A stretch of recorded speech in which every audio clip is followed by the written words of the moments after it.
Welcome back. President-elect Trump has big plans for immigration on day one. But the Biden-Harris administration reportedly bracing for a massive migrant surge before Trump takes office. This is in the next 90 days, 60 days.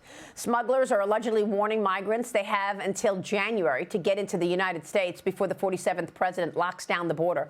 Even before the election, senior Border Patrol and ICE officials reportedly raised concerns to the Department of Homeland Security and its head, Alejandro Mayorkas, saying that the agencies likely could not handle a potential surge if Trump won at year end. Trump began threatening consequences for the migrant caravans even before he secured the win. Watch.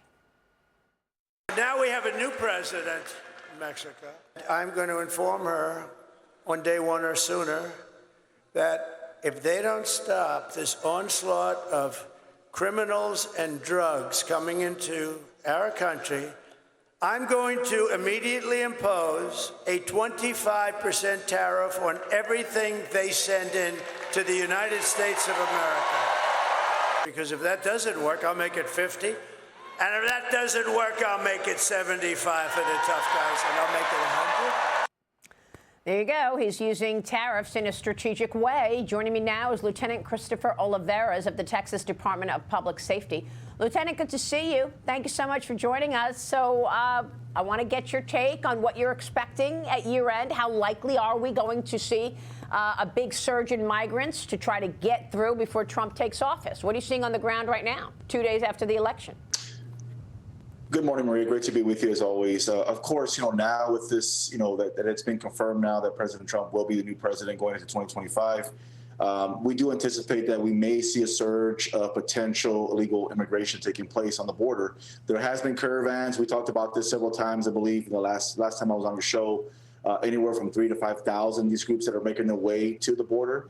Now, again, once they get to the border or even to northern Mexico, they do break up into smaller groups, and they will try to make entry in other parts along the border, El Paso, New Mexico, California, Arizona, some parts in Texas. So we are ready. I've always said this, we are ready. We still have the same resources that we've had from day one with Operation Lone Star, the amount of soldiers and state troopers that we have on the ground. So we are ready for any potential surge.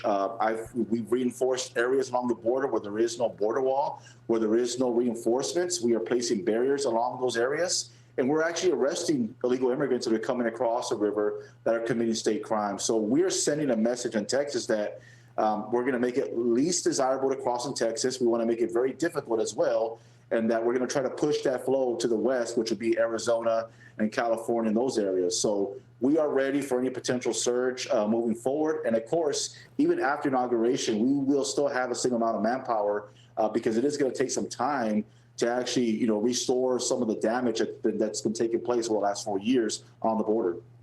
Well, Christopher, this drug cartel situation has become a massive, massive business. And, the fact that this has become so dangerous with the drug cartels deciding who comes into America and who doesn't, and then, doing businesses in the U.S., demanding those people, once they're in the U.S., continue to pay them. Do you believe that Trump would actually see this as a need for military? Do you expect that the military perhaps could come down to Texas to help? You guys have been doing this on your own. Greg Abbott and the Lone Star program has done a great job, but we're still in this position. And now we're waiting for more migrants before Trump gets elected. What do you think the solution is in terms of getting a hold on that massive drug cartel business? Maria, I don't think that's something that we should take off the table. I think all options should be looked at, especially, when we talk about the drug cartels. We know how violent they are. We know how powerful they are, how they've been able to expand their influence, not just in Mexico, but across the entire United States, and how they have that influence with drugs and human smuggling, and also, corruption.